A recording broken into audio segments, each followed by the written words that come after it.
They walked out of a quiet house on a May morning and were never seen again. 2 small lives reduced to questions, footprints, and a pink blanket that refuses to tell a simple story. Hit subscribe and ring the bell now so you don't miss any updates on this case or others. Every new development changes what we know and how we search. On May 2nd, 6-year-old Lily Sullivan and her 4-year-old brother Jack were reported missing from their rural home in Pictou County, Nova Scotia. What began as an urgent community search quickly turned into a complex criminal inquiry as the hours passed and the obvious signs that would explain their disappearance failed to appear. In the first frantic days, hundreds of searchers, police, drones and canine teams combed the area and canvassed neighbors, but investigators later acknowledged the search would have to shift from a high-intensity rescue mode to a slower, evidence-focused investigation. Those early operational choices, where to concentrate resources, how to preserve the scene, and when to scale back large volunteer sweeps, would have consequences for the way evidence was found and interpreted. The RCMP have repeatedly described the case as active and unresolved, emphasizing that while some options have been discounted, no single explanation currently accounts for all of the physical clues and statements investigators have gathered. From those first days emerged 2 pieces of physical evidence that became focal points for investigators and the public alike. Fragments of a pink blanket linked to Lily, and a set of child-sized footprints discovered along a pipeline trail near the property. The blanket was reported to have been found in 2 different places during the early searches. Family members identified it as belonging to Lily and investigators seized the material for forensic testing. The pipeline prints, described in court documents and investigative notes as including a barefoot impression and 2 booted impressions, offered what seemed like a tangible route to follow. But physical traces in a rural, heavily trafficked search zone are rarely straightforward. Blankets can blow, be moved, or be carried. Footprints can overlap, be degraded by weather, or be imprinted by subsequent searchers, by neighbors, or by children who accompanied volunteer teams.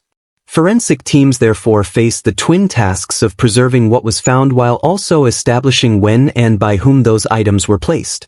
That work takes time, and until lab results are confirmed, the meaning of those items remains ambiguous rather than determinative. The footprints themselves created as many questions as they seem to answer. Photographs circulated in some reports show multiple parallel impressions that observers read as 2 booted tracks and 1 barefoot track. A configuration that, on its face, could match 2 children walking with another barefoot child. But investigators cautioned that the scene had been subject to foot traffic before forensic teams could secure it. Volunteers, family members, and even children had walked the area in the initial, chaotic hours. Soil conditions, weather, and subsequent passes over the same ground make it difficult to say with certainty when a given print was made.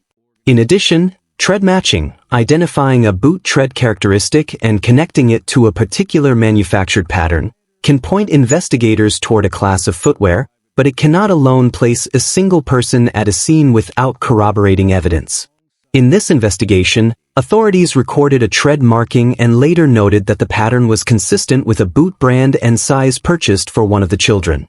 While that link drew immediate public attention, forensic analysis requires additional corroboration like a direct DNA match on the blanket, a time-stamped video showing movement, or other independent confirmation to transform circumstantial alignment into evidence that will hold in court. Until then, tread similarity remains a piece of a larger and still unfinished puzzle. That ambiguity has produced a fracturing of narratives. For some community members and online commentators, the blanket and prints are the clearest proof that something foul occurred and that the scene contains deliberate clues pointing to a particular explanation. Others suggest contamination, that early, uncoordinated foot traffic, the presence of non-official volunteers, and routine movement around the property likely erased or altered any pristine impressions. A third, darker interpretation is that items might have been planted to create a false trail. That last theory, raised in some interviews and public statements, carries enormous implications. If evidence was deliberately placed, it suggests someone close enough to the search area had the opportunity to manipulate perceptions at a critical early stage. Investigators have told close contacts that some evidence warranted scrutiny for possible tampering, And police have consistently emphasized their need to follow forensic leads rather than the loudest narratives on social media. The problem investigators face is both scientific and social. They must test materials in labs and reconstruct timelines while also managing a community whose grief and anger often translate into suspicion, accusations, and pressure for quick answers. Canine units have played a complex role in the inquiry. In the immediate response, tracking dogs trained to follow a living person's scent were used to push searches and try to locate the children quickly. Months later, specialist human remains detection teams were brought in from other provinces to search areas cadaver detection dogs are trained to investigate. The deployment of different types of dogs has been read in many ways by the public. For some it signaled that investigators feared the worst. For others, it simply reflected the case's progression, bringing every available capability to bear as the inquiry broadened and deepened. The effectiveness of any canine search depends heavily on timing and environment. Scents degrade, weather disperses odors, and later foot traffic can contaminate a trail. Bringing cadaver dogs into an area months after an initial disappearance lowers the probability of detection if remains were present and then moved or disturbed, but it does not render the search pointless.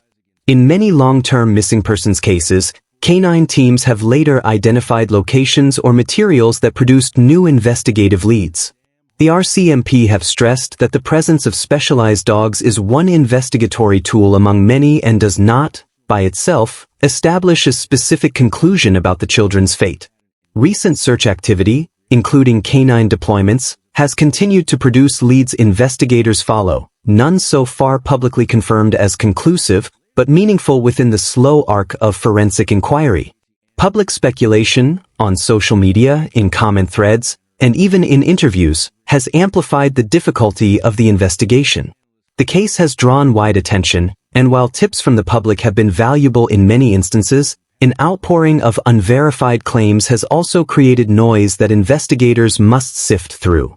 False sightings, incorrect vehicle descriptions, and speculative accusations can take precious investigator time. At the same time, community pressure is a vital force. It keeps resources focused, encourages people with meaningful information to come forward, and sustains public interest that can pressure authorities to continue exhaustive searches. The RCMP have repeatedly appealed for credible, verifiable tips rather than conjecture, highlighting the legal and human harm that can result from spreading unfounded allegations. That appeal reflects both operational necessity and a recognition that families at the center of such tragedies deserve investigations that follow evidence rather than rumor. The tension between public involvement and investigative integrity is one of the defining features of modern missing persons cases. Within the family and among those close to the household, conflicting accounts and shifting alliances have complicated outside observers' attempts to build a coherent timeline. The children's stepfather, whom some early reports identified as the focus of policing attention, has publicly denied wrongdoing and has undergone polygraph testing as part of the inquiry. Polygraphs are not conclusive proof in court, but they are used by investigators as one tool to assess veracity and to decide where to direct further inquiry. Other relatives have offered accounts suggesting tension within the household in the weeks before the disappearance, including claims that one adult expressed a desire to leave or had made plans to relocate. If such statements are true, they could shed light on motives and opportunities. If they are hearsay or misremembered, they risk distorting the investigative picture. Investigators continue to gather and corroborate such statements, seeking electronic records, witness corroboration, and other forms of proof before drawing legal conclusions. That restraint is crucial. Allegations about people close to a missing child can destroy lives if presented as fact before full verification. What would turn suspicion into prosecutable evidence? Forensic confirmation, DNA, unique fiber matches, time-stamped digital footage, metadata that places a vehicle or phone at a precise time and place, remains the gold standard. A single image captured on a camera, an unalterable digital trail such as GPS or cell tower pings, or DNA on an item that ties a particular person to a specific location can transform a list of possibilities into a court-ready narrative. Investigators are pursuing those avenues. They have reviewed thousands of video files, followed up hundreds of tips, issued search warrants, and conducted interviews that include polygraphs and other measures.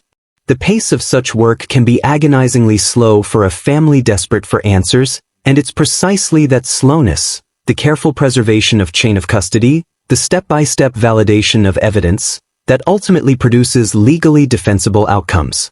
The RCMP's public messaging has emphasized methodical work over quick pronouncements, asking the public for patience and for information that can be verified and acted upon. So where does that leave everyone now? The investigation remains active and unresolved. For the family, the community, and those following the story, each lab result, each re-interview, each new search area represents a lifeline. For investigators, every tip must be evaluated for credibility, every item tested in controlled labs, and every inconsistency in witness statements reconciled through corroboration. For the public, the most constructive role is to remain vigilant, report credible information to authorities, preserve any potentially relevant digital material, and resist the temptation to convert suspicion into conviction based on fragments or emotion. In missing persons investigations, the smallest piece of verifiable evidence can change the entire trajectory of a case. It can also be the hinge that moves a community from speculation to demonstration. Until the science and the corroborated facts point clearly in one direction, the case will live in that painful in-between, the stretch where grief, hope, and forensic patience coexist. The disappearance of Lily and Jack has exposed the limits of rapid public judgment and the necessity of measured, evidence-driven inquiry. Blankets and footprints may hint at a story, but only rigorous lab testing, time-stamped imagery, and corroborated witness testimony can convert those hints into answers that hold up in court. The RCMP say they are following every lead and reviewing thousands of video files in the effort to locate the children or to determine their fate. For anyone who believes they may have information, a dashcam clip, an image, a message, or a memory now seen in a different light, contact the RCMP Major Crime Unit handling the investigation or Crime Stoppers. Don't post uncertain accusations online. Give that material to investigators who can test it and place it within a legal timeline. Hold space for the 2 children who remain missing.